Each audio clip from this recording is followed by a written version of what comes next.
Bonjour ou rebonjour à tous et à toutes et merci de nous rejoindre pour cette deuxième édition de la digitalisation de la DAF. Dans quelques instants, je vais être rejoint par Grégoire, Hugues et Tina de October. Juste avant les petits rappels techniques et les petits conseils habituels, vous connaissez certainement déjà bien l'utilisation de Zoom Webinaire, mais dans tous les cas, privilégiez l'onglet Q&R ou Q&A, questions et réponses pour poser toutes vos questions. Ce sera beaucoup plus facile à traiter par les modérateurs. Et pour le chat, pensez bien à basculer votre petit bouton bleu dans la fenêtre de chat de conférencier ou panéliste à conférencier ou panéliste et participants pour que tout le monde puisse bien vous lire. Messieurs, dames, c'est à vous.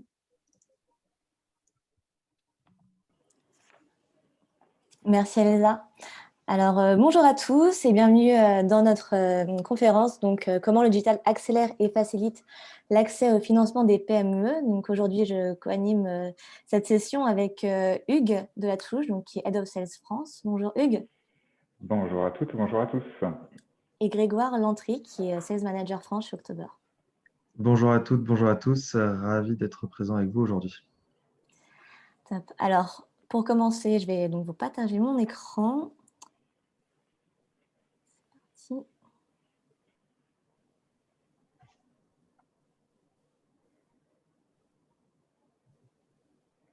Est-ce que c'est bon pour vous? Oui, on voit bien ton écran. Parfait. Alors, avant de commencer, un petit sommaire de cette session. Donc, ce sera en 3 parties. On va commencer par parler des demandes de financement traditionnelles. Ensuite, Greg prendra la parole sur les avantages des plateformes de prêt. Donc, October, comme vous savez, est une plateforme de prêt participative. Et on parlera des avantages de manière générale. Et en troisième partie, on élargira sur les innovations en termes de crédit sur le marché des prêts. Et on pourra passer ensuite à une session de questions-réponses. Donc, un petit mot sur des petites slides sur October. Donc, October, je ne sais pas si vous connaissez, je pense que la plupart d'entre vous, oui. Est une plateforme de prêt participatif qui est présente dans 5 pays, en France, en Allemagne, en Italie, en Espagne et aux Pays-Bas. Et donc, numéro 1 en Europe continentale. On est plutôt fiers de ça. La mission première d'October, c'est de simplifier et démocratiser le financement des entreprises. Ça a été créé en 2014 donc, dans cet objectif-là. Et pour cela, en fait, on a un modèle qui est assez unique, qui est un modèle d'investissement qui est hybride et qui permet à la fois aux investisseurs institutionnels et aux prêteurs particuliers de prêter aux entreprises. Quand je parle d'investisseurs institutionnels, c'est à la fois BPI France, ça peut être le FEI, la BEI, l'Institut de crédit officiel donc, espagnol.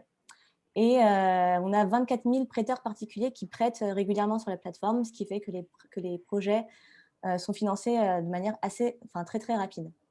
On a également le management d'October qui prête et s'aligne et aligne ses intérêts avec ceux des prêteurs October.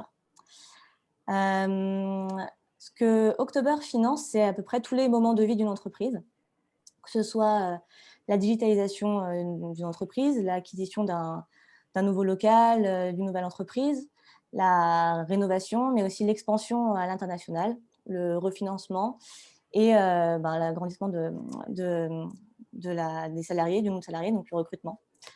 Et aujourd'hui, on peut dire que October, c'est vraiment un outil tech à part entière qui repose sur 6 années. Donc, comme je l'ai dit, ça a été créé en 2014. 6 années de data qui ont été collectées auprès des projets proposés. Donc, présente dans 5 pays, une petite chronologie qui vous présente les débuts d'October, donc avec la naissance qui a été faite suite à la nouvelle réglementation qui ouvre le monopole bancaire. On a ensuite ouvert à de nouveaux pays en 2017, l'Italie et l'Espagne, en 2018, les Pays-Bas et l'Allemagne. Et au fur et à mesure, collecter des fonds pour financer donc, les projets, donc la partie institutionnelle. Et aujourd'hui, on est fiers, en 2019, d'avoir pu être nommé au classement Next 40, des 40 entreprises les plus prometteuses en termes de technologie. Et on a été renommé aussi en 2021. Et entre-temps, donc l'année dernière, ça a été une grosse année pour October, à la fois difficile, mais également source de créativité. On a eu beaucoup d'innovations en 2020. notamment les prêts garantis par l'État qui ont pu être mis en place sur notre plateforme, donc qui permet d'aider les entreprises à surmonter le Covid. On a également pu lever des fonds, 258 millions d'euros pour prêter aux entreprises à travers le fonds 4, le fonds Sfido et le fonds Tourisme chez nous. C'est 258 millions, donc principalement en Italie, 200 millions et en France, 38 millions pour aider les entreprises touchées par le Covid. On a également signé notre 1000e projet, donc plutôt ravis d'être arrivés au 1000e projet en 2020. Et on a également, en termes d'innovation, lancé l'Instant Project. On vous en parlera plus tard. C'est des prêts qui sont faits de manière instantanée, une analyse hyper rapide qui permet de prêter très, très rapidement aux entreprises. Et le lancement d'October Connect, donc October en tant qu'une technologie pour les institutions financières. Voilà quelques chiffres pour vous montrer un petit peu où on en est aujourd'hui chez October. On a prêté environ 550 millions d'euros aux entreprises et à plus de 1300 projets. Et on a remboursé à nos prêteurs 250 millions d'euros, dont 34 millions d'euros d'intérêt. Donc on est plutôt content par rapport à ça. Je passe maintenant la parole à Hugues qui va vous parler des financements traditionnels. Merci beaucoup, Tina. Donc, juste, on voulait vous remettre quelques éléments de contexte de manière un petit peu plus large sur aujourd'hui les crédits pour les entreprises. Donc, sur les encours, on a des encours qui sont importants, 1200 milliards d'euros de crédits, toute institution financière confondue pour les entreprises en 2020. Sur ces chiffres, en fait, donc au-delà des encours, ce qui est intéressant, c'est de regarder aussi les niveaux de production annuels. Et donc là, sur le tableau que vous avez juste en dessous, vous avez l'évolution des collectes annuelles sur le financement participatif, selon un baromètre de Matar qui est fait tous les ans et que vous pouvez aller consulter, qui est vraiment intéressant. Et ce qui est intéressant, en fait, c'est de voir un petit peu comment s'articulent les financements traditionnels, donc effectivement les financements bancaires qu'on connaît tous, et ces financements participatifs. Donc pour, pareil, vous donner quelques chiffres au niveau de l'année 2020, les banques, bien sûr, représentent l'immense majorité de la production de crédit aux entreprises, avec une production en 2020 qui était d'un peu plus de 430 milliards d'euros. Mais ce qu'on note, et ce qui apparaît encore une fois sur le tableau, c'est vraiment un taux de croissance vraiment important du financement participatif qui nous a permis, du coup, en 2020, toutes plateformes confondues, bien sûr, d'atteindre 1 milliard d'euros collectés en 2020.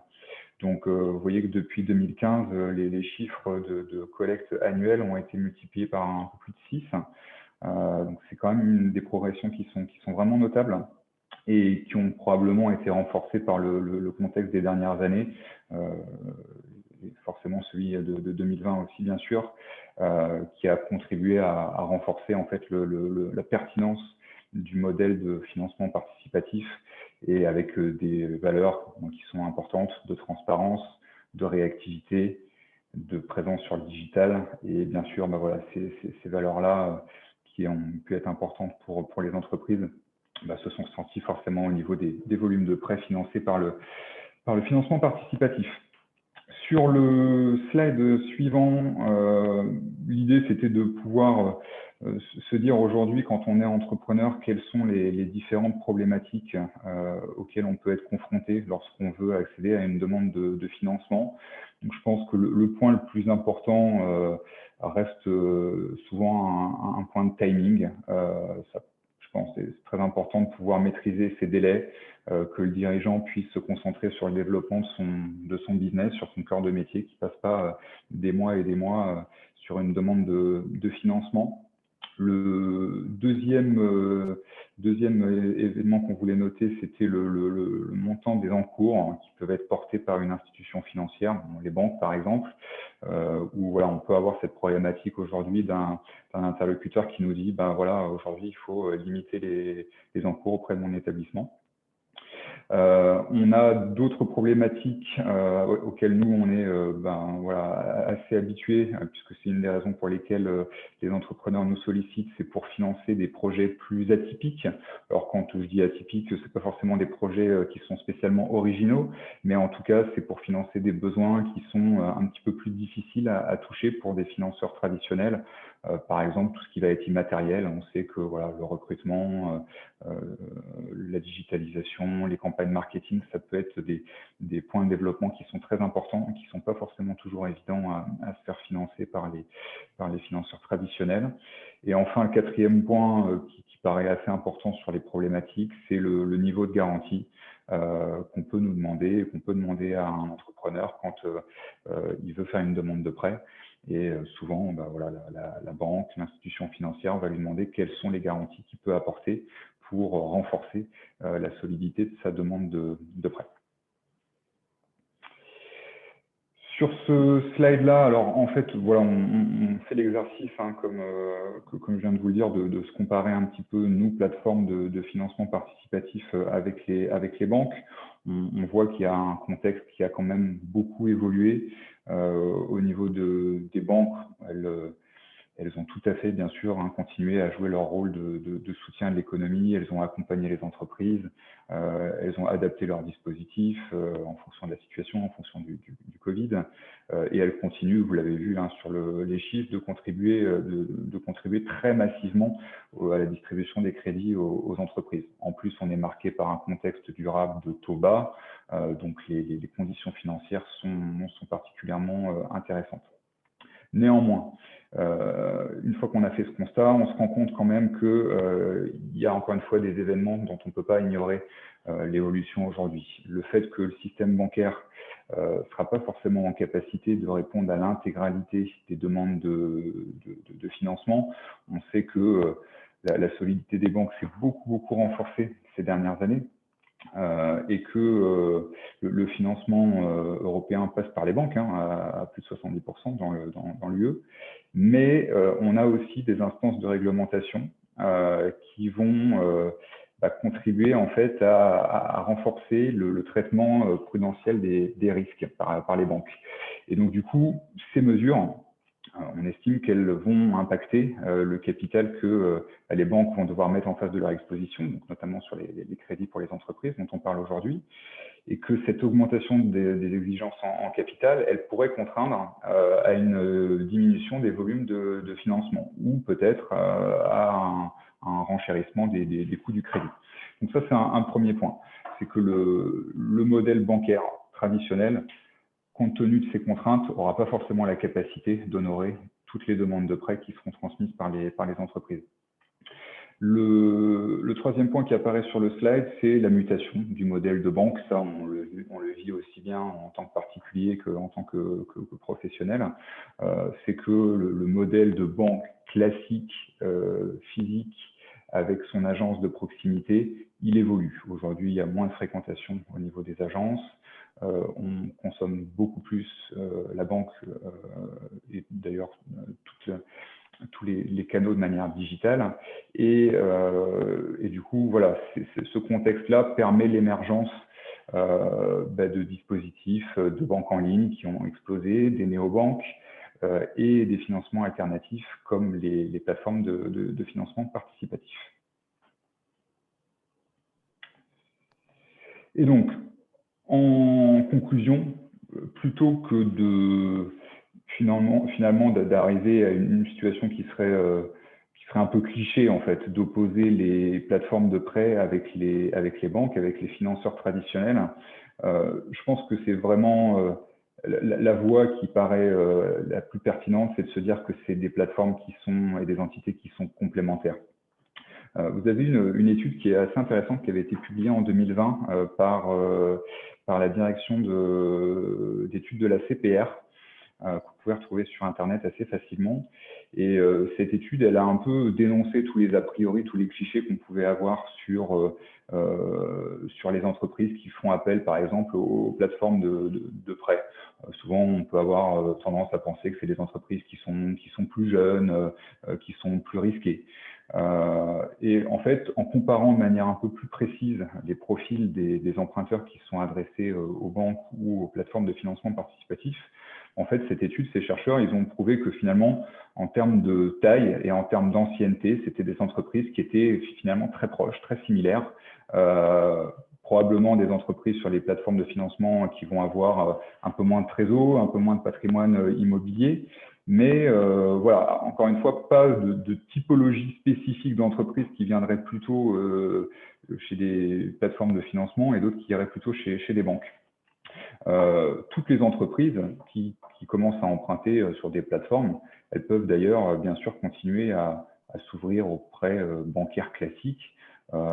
Et donc, c'est pas du tout bloquant quand on est une entreprise aujourd'hui de prendre une partie de son emprunt dans un établissement type October ou de prendre des compléments auprès des banques.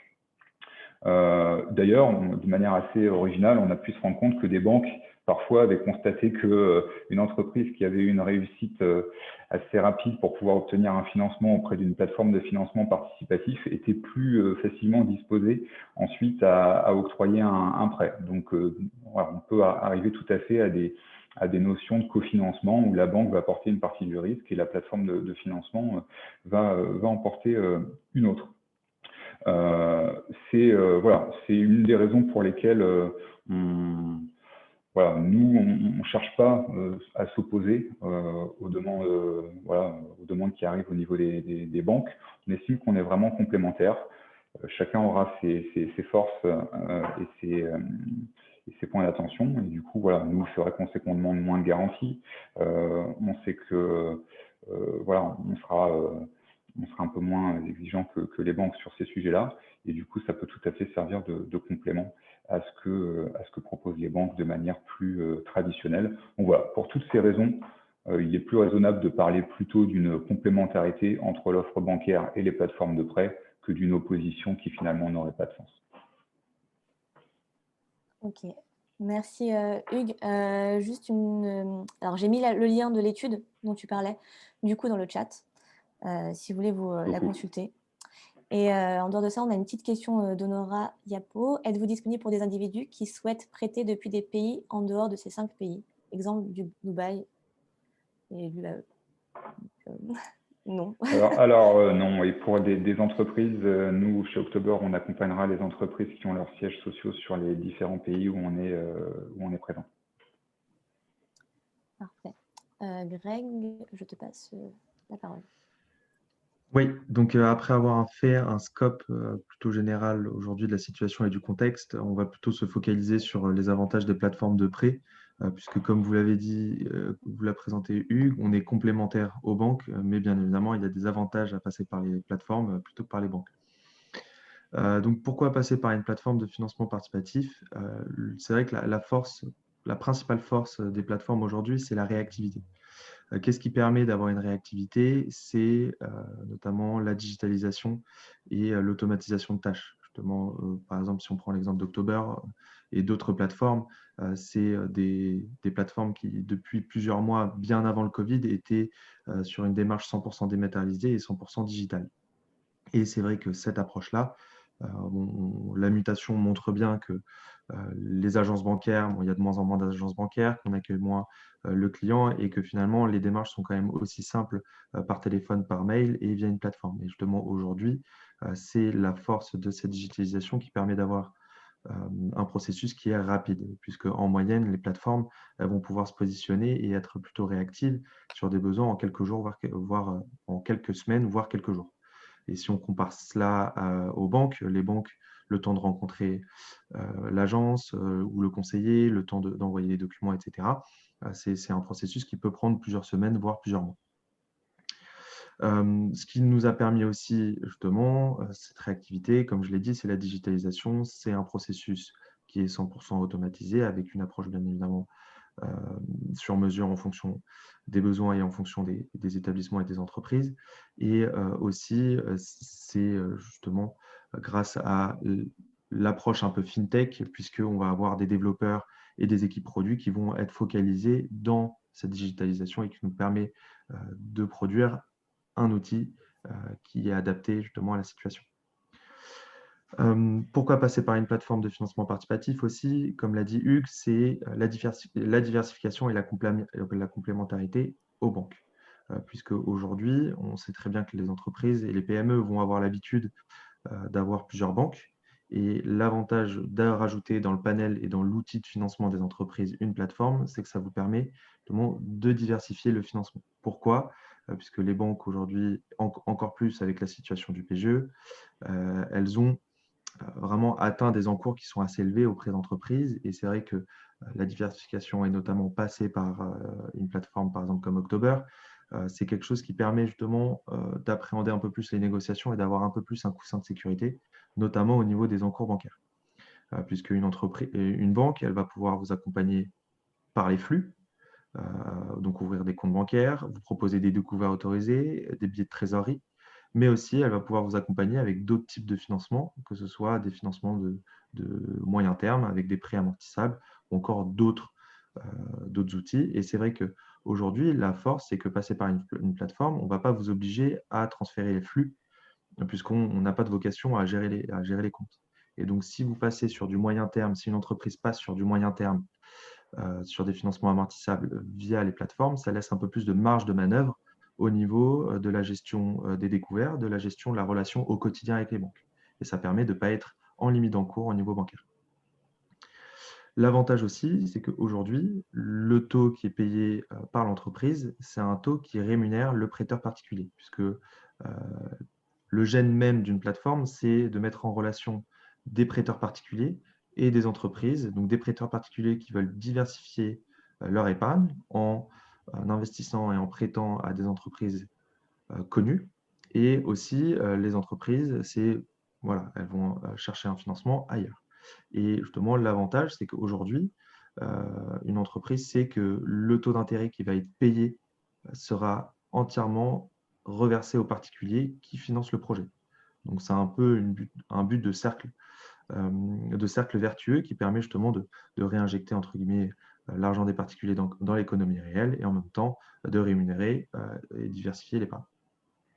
Et enfin, dernièrement, on a pu voir, comme vous l'a pu présenter Hugues, depuis 5-6 ans, les entreprises passent de plus en plus par des plateformes de financement participatif, puisqu'on a réussi à atteindre plus d'1 milliard de collectes. Et c'est vrai qu'au début, avec le monopole et l'ouverture du monopole bancaire, c'était une situation qui était assez compliquée à mettre en place, puisqu'il pouvait y avoir un manque de confiance au niveau des entreprises en se disant on va passer par une plateforme qui est 100% digitale, on n'a pas forcément la personne en face, on l'a qu'au téléphone, on l'a par mail, on ne sait pas qui c'est, est-ce que c'est une vraie entreprise? Et aujourd'hui, cette évolution et cette croissance de la collecte nous a permis d'avoir une notoriété renforcée et plus de visibilité, notamment au niveau des entreprises et justement qui ont beaucoup plus tendance à venir nous solliciter, parce qu'à titre d'exemple, October, depuis la création, aujourd'hui, on a financé plus de 1000 entreprises pour plus de 550 millions d'euros de financement. Donc, aujourd'hui, on voit bien qu'il y a quand même des avantages de passer par des plateformes, tout en ajoutant le fait que ces avantages sont complémentaires aux banques et ne sont pas forcément là en concurrence.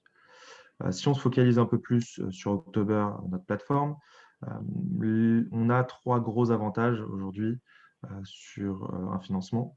Comme je l'ai dit, c'est un financement rapide, sans paperasse, 100% digital et automatisé, puisque sur certains produits. Donc, quand on dit rapide, je vous présenterai plus en détail le processus ultérieurement. Donc, c'est en quelques jours. Vous avez une première approche avec un test d'éligibilité sur le site internet et ensuite, derrière, on vous contactera pour avoir une éligibilité. Mais qu'est-ce qui nous permet d'avoir cette rapidité? C'est la digitalisation et c'est le développement d'outils automatisés. Ensuite, on a une flexibilité d'intervention, comme l'a dit Hugues aussi. Les garanties ne sont pas automatiques. On prend très peu de caution personnelle, on prend très peu de garanties. On a une analyse qui est essentiellement basée sur l'historique et sur la rentabilité et sur la capacité d'emprunt et de remboursement de l'entreprise. Donc, à partir du moment où l'entreprise va être éligible et par rapport à nos critères, on estime que cette entreprise va pouvoir supporter l'emprunt, à ce moment-là, on proposera des conditions avec un taux d'intérêt qui est appliqué par rapport à notre analyse risque. Enfin, un complément aussi à la flexibilité, c'est que October finance tous les moments clés de l'entreprise, avec l'intervention dans des financements assez atypiques ou particuliers. encore une fois, complémentaires aux banques, puisque par exemple, on va être plutôt bon dans le financement des investissements immatériels, que ce soit développement, recrutement, ouverture de nouvelles agences ou de nouveaux bureaux, internationalisation, mais aussi on va être plutôt flexible sur d'autres besoins plus classiques, comme les travaux. Les travaux, vous savez très bien que quand vous passez par une banque, la banque va vous financer et financer sous réserve de recevoir des factures. Donc, ça veut dire qu'il faut que l'entreprise avance les factures et ensuite, ça va être un versement directement auprès du fournisseur. Nous, October, à titre d'exemple, sur les travaux, on va demander simplement un devis et on versera les fonds directement sur le compte de l'entreprise, ce qui permet justement de ne pas avoir de décalage de trésorerie et de ne pas forcément avancer les travaux. Donc, c'est un exemple de force de financement de moments clés que peut proposer October. Donc, pour aller un peu plus en détail sur le processus, October, on accompagne les entreprises sur des financements qui vont de 30 000 € à 5 millions d'euros. La fourchette est large et qu'est-ce qui nous permet d'avoir un financement et proposer des montants jusqu'à 5 millions d'euros? C'est notamment ce fonctionnement hybride avec des prêteurs particuliers, comme vous, moi, et des prêteurs institutionnels, comme ce que présentait Tina, qui compléteront et garantissent le financement. Quand je parle de garantir le financement, c'est garantissent la levée et dans tous les cas, on sait que la levée sera complétée. En termes de processus, comme je disais, il suffit aujourd'hui d'aller simplement sur le site internet. Vous pouvez rentrer votre numéro de sirène, un questionnaire de quelques minutes et à la suite de ce questionnaire, vous êtes directement fixé sur l'éligibilité du dossier et de la demande. Donc là, à partir de ce moment-là, vous allez savoir si vous êtes éligible ou pas. Et ensuite, c'est là où il y aura une approche un peu plus sur mesure et conseil et accompagnement par des membres de l'équipe d'October et notamment notre équipe avec Hugues, donc l'équipe commerciale. On va comprendre aujourd'hui le besoin, on comprend l'activité et ensuite on fera une analyse sous 48 heures avec notamment l'introduction d'un analyste et un rendez-vous téléphonique de 45 minutes pour pouvoir finaliser et mettre en place la note d'investissement et la proposer au comité de crédit qui statuera dans la journée, sachant que dans l'optique de la réactivité de la digitalisation, ce comité de crédit, c'est une force aussi. C'est un comité qui est entièrement dématérialisé. Donc, par exemple, on va passer par Slack, qui est un chat interne. Et sur ce chat interne, les membres du comité vont devoir voter dans la journée, sachant qu'ils recevront une notification toutes les heures pour qu'ils puissent voter. Donc, c'est-à-dire qu'on ne les lâche pas d'une semelle pour qu'ils puissent voter rapidement et qu'on puisse faire un retour rapide à l'entreprise. Et ensuite, quand on parle d'une semaine de réception des fonds, c'est le temps de mettre en ligne le projet et aussi les délais bancaires, le temps que ça arrive sur le compte. On a nos forces et aujourd'hui, ce qui est une évolution d'October et notamment sur les derniers mois, on a pu étoffer notre panel d'offres de financement, comme vous pouvez le voir, avec des nouveautés. Bon, je ne vais pas passer toutes les offres et toutes les solutions qu'on propose, mais je pense qu'aujourd'hui, il est intéressant de se focaliser sur 3 offres principales. Donc, la première, c'est le prêt. Le prêt, c'est vraiment l'ADN d'October. C'est un prêt traditionnel, amortissable. On finance tous les moments clés des entreprises et on est flexible. On propose des financements jusqu'à 7 ans. Et en fonction du besoin, on adaptera la durée. Donc, ce prêt, on va avoir quelques curseurs qui permettent d'avoir une approche sur mesure, une approche adaptée aux besoins, puisqu'on va proposer des pénalités de remboursement au bout du 9e mois qui passent à 0%, ou encore on pourra proposer un différé d'amortissement, notamment, je prenais l'exemple des travaux. Les travaux, vous pouvez ajouter cela au financement, un différé d'amortissement de 6 mois, le temps de pouvoir terminer les travaux et quand les travaux seront terminés, à ce moment-là, les échéances commenceront. Donc ça, c'est vraiment le financement classique sur lequel on a l'habitude de faire, de proposer et d'accompagner les entreprises, puisque, comme on vous l'a dit, on a accompagné plus de 1000 entreprises. Depuis quelques mois, et c'est là où justement le Covid nous permet aujourd'hui de s'adapter et d'être encore plus créatif, comme le disait Tina, on a développé des outils encore plus digitaux et aussi des outils adaptés à la situation. Donc, le deuxième produit, la deuxième solution que je voulais vous proposer, présenter, c'est le prêt garanti par l'État. Le prêt garanti par l'État, c'est quelque chose de très classique. Aujourd'hui, on peut voir ça, il est distribué par l'ensemble des banques. Mais notre particularité, c'est que grâce à nos outils, grâce à nos développeurs et grâce à des scorings et l'analyse de données de plus de 160 000 entreprises sur les 6 dernières années, on a réussi à mettre en place une décision instantanée qui est l'instant decision. En 24 heures, en fait, vous faites votre demande. Il suffit simplement de nous envoyer votre dernier bilan, les relevés bancaires de vos 6 derniers mois et en moins de 24 heures, vous avez un accord de PGE jusqu'à 250 000 euros. Donc ça, aujourd'hui, on a pu le faire à plusieurs reprises puisqu'on a accompagné plusieurs dizaines d'entreprises dans ce programme-là. Et notamment, c'est une première étape justement dans l'automatisation et dans la partie digitale de la décision de financement. Enfin, la dernière solution qui est le pré-tourisme. Le pré-tourisme, c'est justement une solution qui a été développée pendant la crise du Covid. Donc, c'est parti d'un plan de relance économique qui a été mis en place par l'Europe et notamment par 6 grands assureurs et la Caisse des dépôts, auprès de qui on a levé une enveloppe de 38 millions d'euros pour accompagner les entreprises dans le secteur du tourisme qui ont été impactées par la crise du Covid. Sachant qu'aujourd'hui, le financement est dédié justement aux entreprises de ce secteur-là, mais ça va couvrir aussi d'autres activités comme l'événementiel ou encore les salles de sport. Et la grande force de ce financement, c'est qu'on a un différé automatique de 18 mois, ce qui permet d'apporter un bol d'air à l'entreprise et au financement et au projet. Et ensuite, on va avoir une analyse qui va être sur la base des comptes 2019. On ne prendra pas en compte l'impact 2020 puisqu'on sait que c'est une année exceptionnelle. On va prendre en compte l'année 2019 qui est une année où l'entreprise tourne normalement. Et à partir du moment où l'entreprise a la capacité de rembourser les emprunts historiques plus ce nouvel emprunt, à ce moment-là, on accompagnera l'entreprise. Sachant que en termes de financement, on est sur des financements qui peuvent aller jusqu'à 7 ans et qui couvrent des projets d'investissement. Il faut faire attention, il faut bien distinguer le PGE et le pré-tourisme, puisque c'est deux enveloppes différentes. Le PGE, c'est pour la trésorerie, c'est pour soutenir la trésorerie à la suite de l'impact du Covid. Le pré-tourisme, c'est vraiment pour des nouveaux investissements dans le cadre de la croissance des entreprises de ce secteur-là.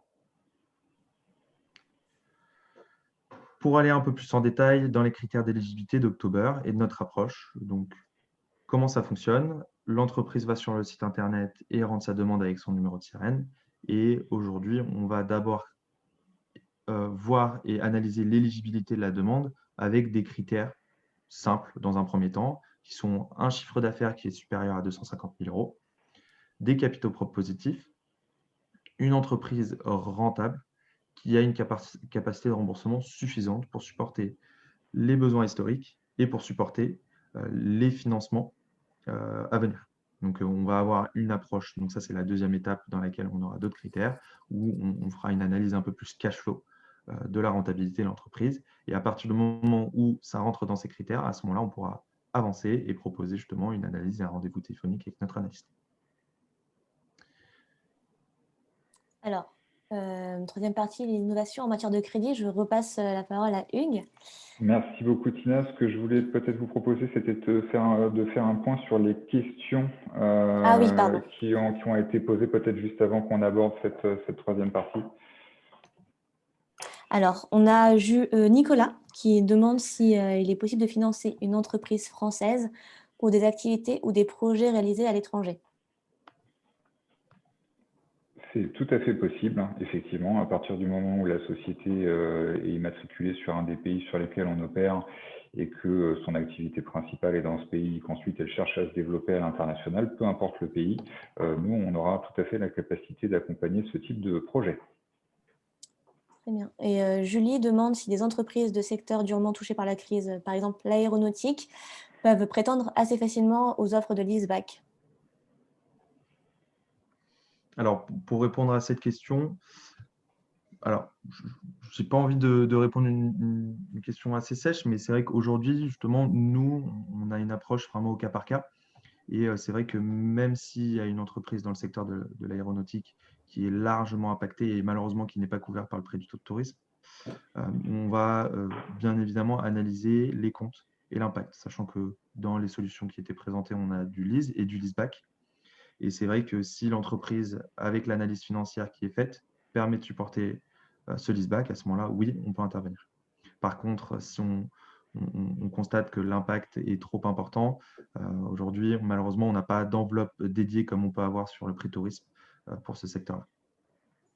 Très bien. J'ai une question de Patrick Kermédic à Hugues. Bonjour Hugues. Oui, Patrick, merci beaucoup. Quel plaisir de te voir connecté avec nous aujourd'hui. Donc, ta question, Patrick, c'est sur la stratégie de développement du leasing dans les mois et les années à venir chez October en comparaison avec nos prêts plus traditionnels. Donc, bien sûr, voilà, nous, l'idée, comme on t'a présenté, Patrick, sur les slides précédents, c'est de pouvoir étoffer un maximum notre offre, à la fois en termes de solutions, mais aussi en termes d'efficacité, de réactivité, avec plus d'automatisation, plus de digitalisation et encore plus d'efficacité que ce qu'on a fait à l'origine. Donc du coup, voilà, pour te répondre rapidement à ta question, le leasing fait partie des offres incontournables chez nous, pour lesquelles on a beaucoup travaillé, pour lesquelles on va continuer à beaucoup travailler pour les mois et les années à venir, pour voilà, continuer à être les plus compétitifs possible et pouvoir proposer des solutions qui soient efficaces pour les clients qui en ont besoin. C'est vrai que la location financière, ça peut être une alternative au prêt amortissable qui est vraiment, vraiment intéressante. Donc, on est tout à fait conscient de ça et on continuera à travailler pour avoir la meilleure offre possible. Sois-en sûr, Patrick. Merci. Très bien.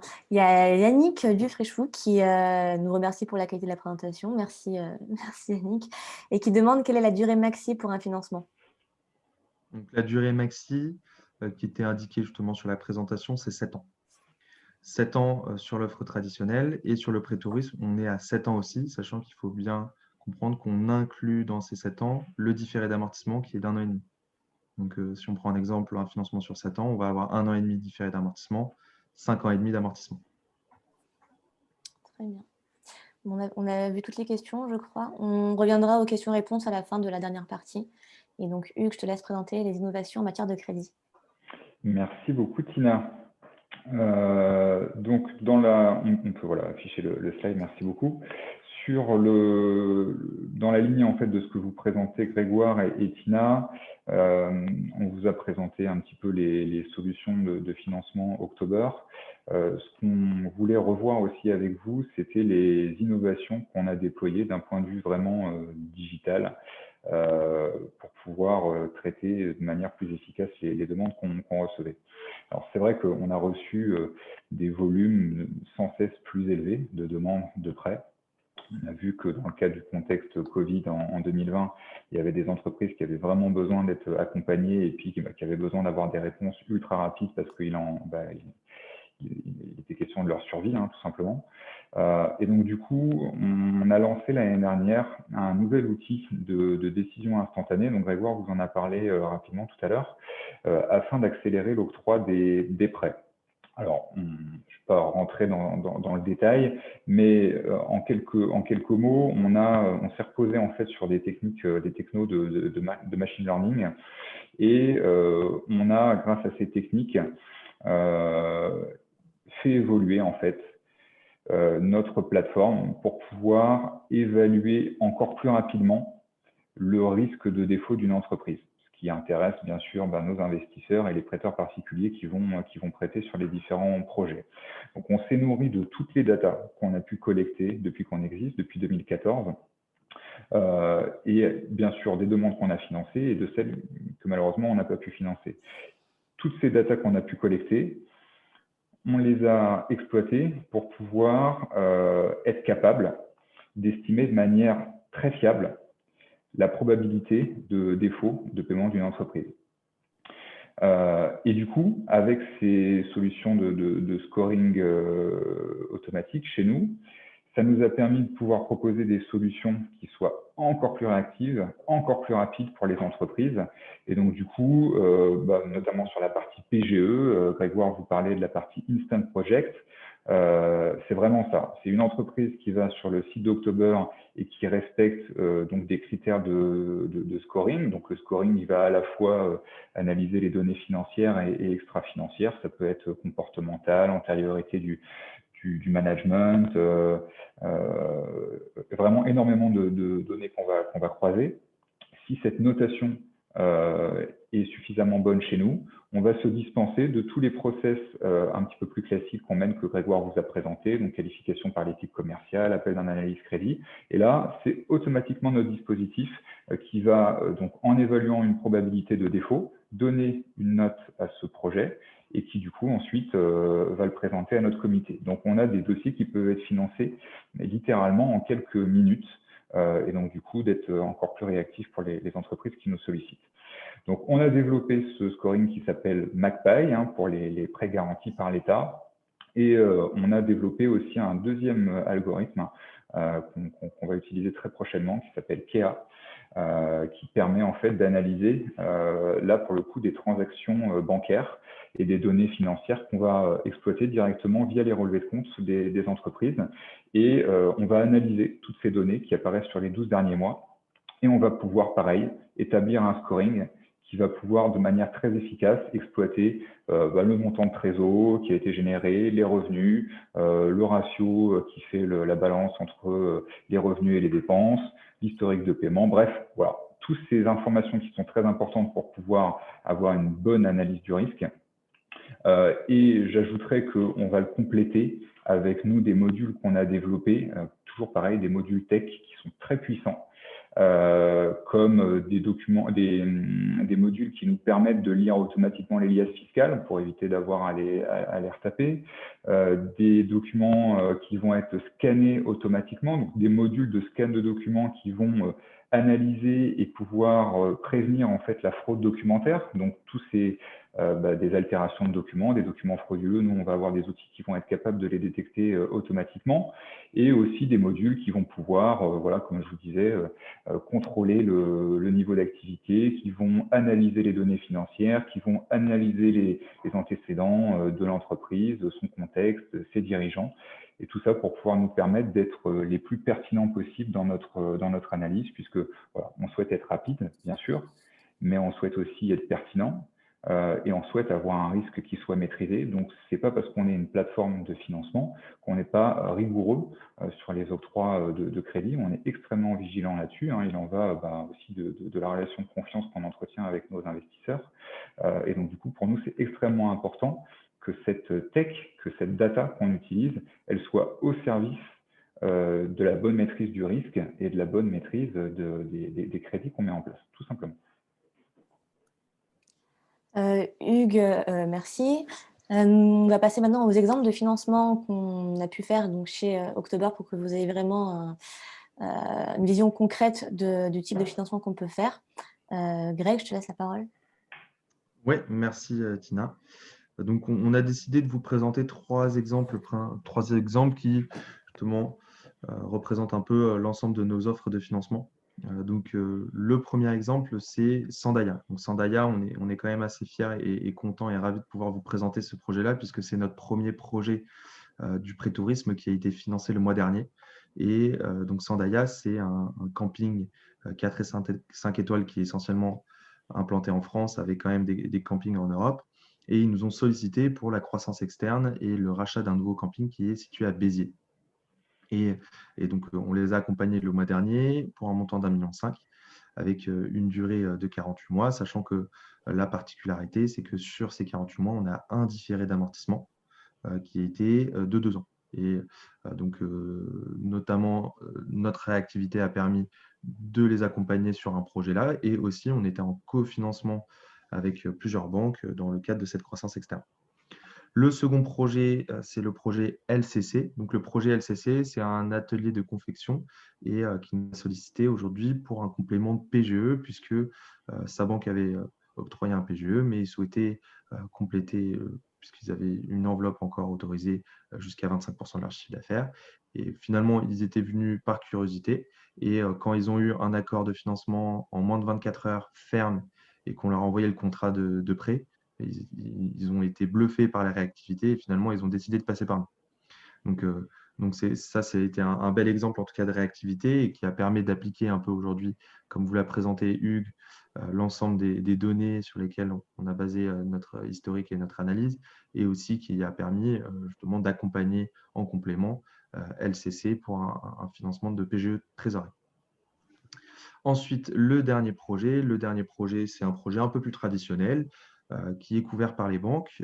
Mais c'est vrai, pourquoi Gelazur est venu nous voir, c'est qu'ils avaient un problème de réactivité et de rapidité. Ils voulaient les fonds rapidement et c'est pour ça qu'ils nous ont sollicité pour pouvoir signer l'acquisition et compléter et en fait assurer l'opportunité, puisque c'était Gelazur qui est un groupe d'import et d'export de produits surgelés de la mer, et ils ont souhaité acquérir une société familiale, une petite PME, sauf que les banques traînaient un peu, donc nous on les a accompagnés en pré-relais flexible pour pouvoir racheter cette société rapidement et l'intégrer au début de l'année pour qu'elle ait un exercice, qu'elle fasse partie du groupe sur l'exercice 2021, début janvier.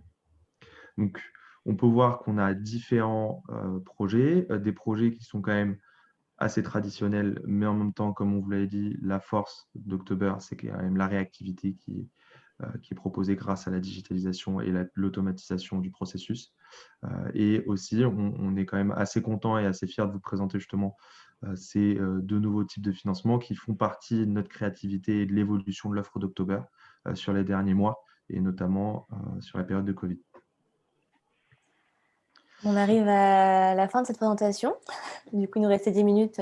Ça tombe bien. On va passer aux questions. Si jamais vous avez des questions, n'hésitez pas à lever la main. Donc, sur Zoom, en fait, vous avez l'option de lever la main. Pour l'instant, pas de questions, je crois, de mon côté. N'hésitez pas, ne soyez pas timide.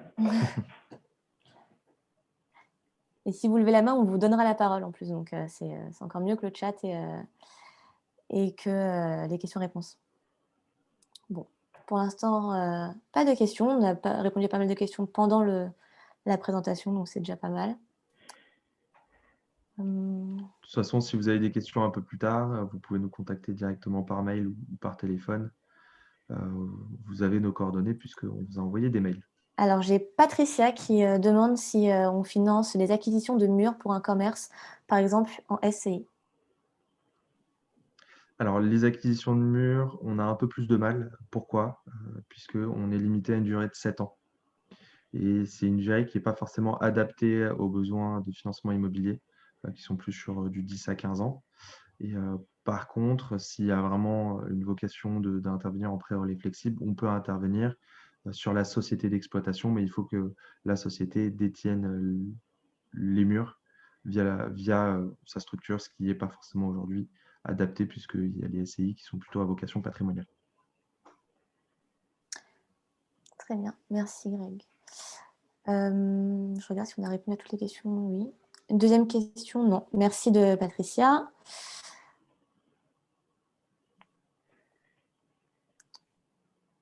Ah, on a quelqu'un qui lève la main. Vivien, je vous donne la parole. Bonjour Tina, bonjour Grégoire, salut Hugues. Salut Vivien. Question qui est un peu particulière, c'est notamment sur votre produit PGE, puisque l'éligibilité sur October, c'est avec des capitaux propres positifs, évidemment. Or, en 2020, nous, on commence à recevoir les bilans avec des capitaux propres qui sont devenus neg sur 2020. Est-ce que ces produits-là sont quand même éligibles, puisque le capital neg, finalement, est lié à la crise Covid, ou est-ce qu'ils sont toujours exclus de October ? Alors, je vais répondre à votre question. Donc, comment fonctionne, notamment sur le PGE, on va privilégier l'approche instantanée. Et comment fonctionne donc, cette approche-là? Comme l'a expliqué Hugues, on a développé en interne un scoring qui s'appelle MagPie. Ce scoring, il va prendre en compte plusieurs éléments dans son analyse et dans son étude. Tout à l'heure, quand vous présentez les capitaux propres positifs, c'est dans une approche plus traditionnelle. L'approche plus traditionnelle, c'est pourquoi? C'est parce que derrière, on va étudier et faire une analyse financière avec des ratios qu'il faut qu'on respecte, et notamment des ratios d'endettement par rapport aux fonds propres. Mais par contre, sur le PGE, c'est vrai qu'on va avoir une pondération de différents éléments, avec des éléments qualitatifs, des éléments quantitatifs. Et on a pu financer une entreprise qui est passée en fonds propres négatifs en 2020 à cause de la crise du Covid. Mais finalement, il y avait quand même d'autres éléments qui étaient quand même assez positifs, qui ont pu pondérer la note et fait qu'on a accordé un financement de PGE. Bon, c'est clair et précis. Merci Grégoire. Je vous en prie. Merci Vivien. Alors, n'hésitez pas, il reste encore 5 petites minutes si vous avez des questions à poser.